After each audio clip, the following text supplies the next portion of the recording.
Bonsoir tout le monde. Je vais essayer dans les 15 minutes de résumer un petit peu le rôle du personnel infirmier dans l'éducation du diabète. J'ai changé un peu de mes slides, j'ai mis quelques slides en anglais et en arabe pour faire plaisir à notre maître professeur Mossera. Donc, comme vous savez, le team, plutôt le groupe du diabète éducationnel consiste à comprendre des nutritionnistes, des nurses et des gens qui... Est-ce que je peux avoir des slides? Je ne vois pas les couper.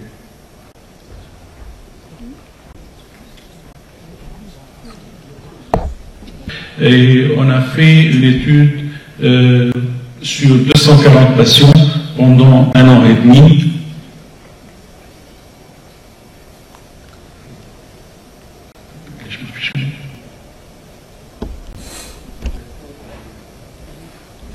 Deux diététiciennes, une assistante sociale et c'est le message, comment faire les communications qui ne sont pas dramatiques. La communication, c'est un art, bien sûr, basé sur des sciences qui consiste à faire une body language et des paralinguistiques, c'est-à-dire qu'il faut parler avec l'accent et la tonalité et la terminologie des patients de chaque région, et il faut résumer les informations et enfin donner des documents qui sont les leaflets en arabe. Et il ne faut pas faire ces séances d'éducation genre de présentation ou bien de lecture. Et il faut faire attention que les adultes ne supportent pas plus que 20 minutes par séance. Bien sûr, il faut répondre aux questions des patients bien comme il faut. Bien sûr, on a dit pendant le training à ces infirmiers qu'il faut expliquer aux patients c'est une maladie silencieuse très dangereuse. Toutes les 7 secondes, il y a un décès et avec les pourcentages de la mortalité, 4 fois de la mortalité cardiovasculaire chez les diabétiques par rapport à des gens sains. Notre but, c'est de changer le behavior, يعني نغير السلوكيات ما يغير الله بقوم حتى يغير ما بأنفسهم. Bien sûr, avec le skin. Deuxième message, c'était comment on peut contrôler facilement le diabète. La majorité des patients ne savaient pas que le postprandial et le HbA1c sont importants dans le contrôle de glycémie. Donc, on a fait attention à ces points en donnant les chiffres de l'American Diabetes Association et de la IDF pour achieving the goal, pour obtenir le but. Bien sûr, on a mis des chiffres très importants, les objectifs glycémiques chez le diabète type 1, 2 et gestationnel, à jeun, postprandial et avant chaque repas et tout ce qui s'ensuit. D'après notre étude au Liban, on a su que le tiers des patients sont contrôlés, c'est-à-dire en se basant sur le HbA1c, et les 2 tiers, ils n'étaient pas contrôlés. Pour cela, on a insisté sur le chiffre de l'HbA1c, 7%, bien sûr, ça dépend aussi de l'âge. Et les infirmières, ils ont insisté sur la réduction de la mortalité cardiovasculaire quand on diminue le HbA1c.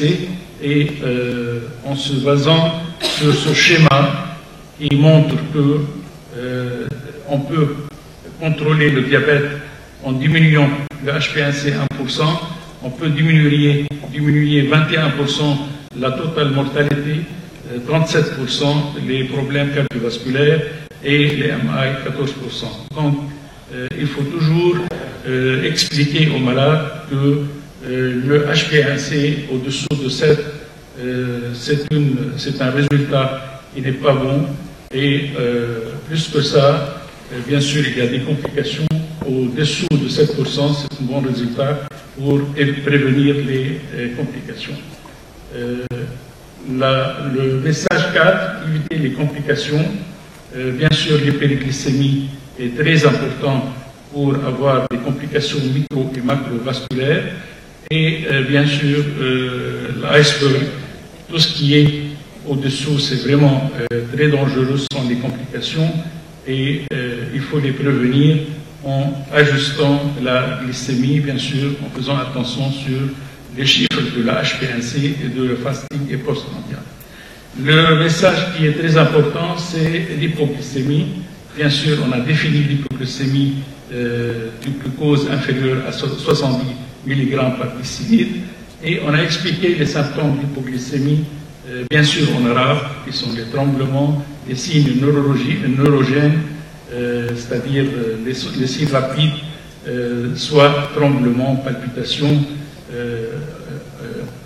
faim, nausée, etc., avec les signes neuroglycopénies qui sont lents. On a expliqué les risques d'hypoglycémie, soit par on a oublié de prendre les repas bien comme il faut, l'est, carbohydrates, exercice, etc. Puis on a cité les catégories de l'hypoglycémie, soit sévère, soit modérée, soit légère, et que faut-il faire face à chaque situation, en insistant sur l'équilibre, ou plutôt la balance, entre la diminution de la HbA1c et l'augmentation du poids et l'hypoglycémie, et comment on peut corriger cette hypoglycémie, soit dans un milieu hospitalier si elle est sévère, ou bien chez le patient lui-même. On fait des sources de 15 grammes de glucides qui sont importants, et les complications spécifiques de l'hyperglycémie, c'était bien expliqué, et on a insisté que malheureusement, les diagnostics sont faits 5 ans après la survenue du diabète. C'est pour cela que l'hyperglycémie est très importante et les complications micro- et macrovasculaires commencent à apparaître après 5 ans du diagnostic. Bien sûr, il y a beaucoup de gens qui croient que les diabétiques ils ont décédé d'un problème cardiovasculaire. On a expliqué que le tiers des gens diabétiques meurent du problème cardiovasculaire à cause du diabète. Ce n'est pas à cause du cœur. Le message nutritionnel, c'est le plan modèle. On a expliqué que faut-il faire. Et là, on a insisté sur les repas rapides, comment ils étaient avant et après. Par exemple, en 1960, le coca, ou bien, il était à 85 calories, et en 1216, il est devenu à 420 calories, donc augmentation de 480 fois.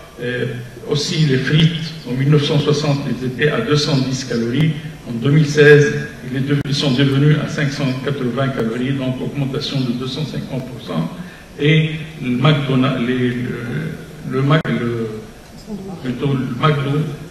il est devenu à 5700 calories au lieu de 317 en 1960, donc augmentation de 470%.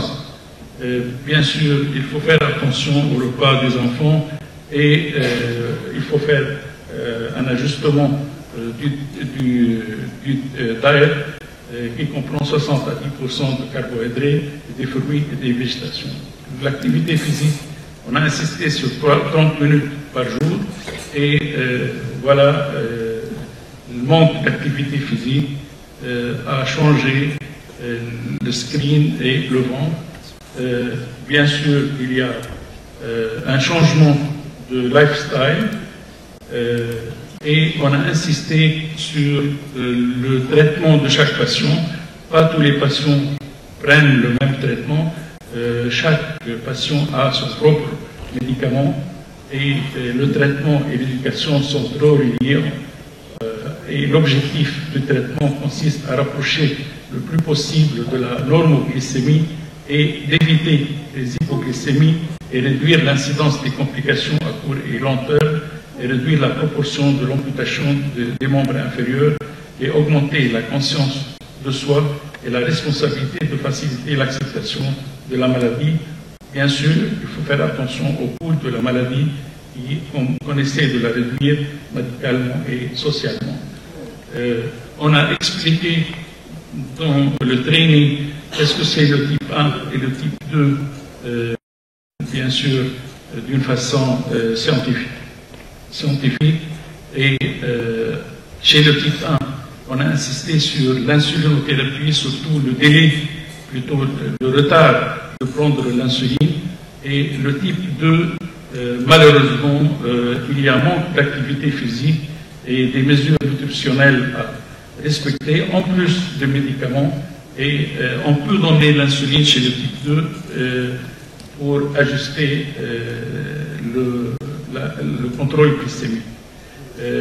On a parlé du rôle de l'insuline chez le type 2, les barrières, les doses, les titrations, les sites, le storage, l'injection, la technique et quelles sont les barrières pour ne pas prendre l'insuline. Bien sûr, on a insisté que le diabète, ce n'est pas le glucose seul. Bien sûr, il faut faire attention à la dyslipidémie, à l'hypertension. Et on a appris les patients à faire un self-monitoring pour l'adaptation de l'insulinothérapie en rapport avec le niveau de glucose et l'ingestion de glucides selon les principes de l'insulinothérapie fonctionnelle. L'équilibre glycémique a été évalué par un dosage HbA1c 2 à 3 fois par an et on a appris les malades à faire comment faire la glycémie hémoglucotest selon la prise de l'insuline et des injections. L'arrêt du tabac est très important et les misconceptions qui sont très connues dans notre monde arabe, l'ignorance, elle est très répandue. Le malade reçoit des informations des journaux, des choses qui ne sont pas tellement scientifiques. On a essayé d'apprendre les malades de ne pas prendre la chair ou s'éloigner des misconceptions qui sont répandues. باسم رب العالمين فينا نقول انه السكري صار له مرض والمستحيل اصبح حقيقه. لذلك les ressources d'information malheureusement n'étaient pas de la part des médecins, ils étaient du média, de la télévision, du peuple, de la société. Puis on a donné des cours de pied diabétique à ces infirmières et sans oublier Ramadan et diabète. Puis on a appelé des gens religieux pour assister à nos séances d'éducation pour convaincre les malades à jeûner ou ne pas jeûner selon leur situation scientifique. Voilà. Ça, l'étude qui a été faite par la Société libanaise du diabète à l'armée, on a eu 240 malades. La durée, c'était 18 mois. L'âge entre 79 et 21 ans. On a choisi les patients avec un taux d'HbA1c entre 7 et 14. Ces gens, ils ont été recrutés du centre médical de l'armée libanaise au sud du Liban, à Saïda. Puis, c'est des gens qui sont insuffisamment contrôlés. 24 qui sont traités par plusieurs injections et 140 patients traités par une ou deux ou trois antidiabétiques orales.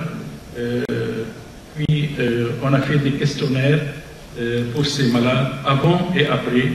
Les points forts de cette étude, parmi les 240 patients, il y avait 223 qui sont observés régulièrement pendant 18 mois parce que le règlement de l'armée au centre médical exige la présence du patient avec son bilan classique conventionné par l'armée tous les 3 mois avant l'obtention du traitement et des bandelettes gratuitement et l'avis de l'endocrinologue qui renouvelle son rapport médical.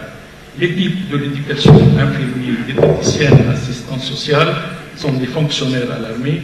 Un lecteur de glycémie est remis pour chaque patient avec des bandelettes, traitements gratuits et le carnet de surveillance avec le matériel éducatif. On a distribué à chaque séance des matériels éducatifs en arabe. Ça dépend de chaque séance, si سكري والحج ولا سكري ورمضان أو هبوط السكر ارتفاع pied diabétique etc.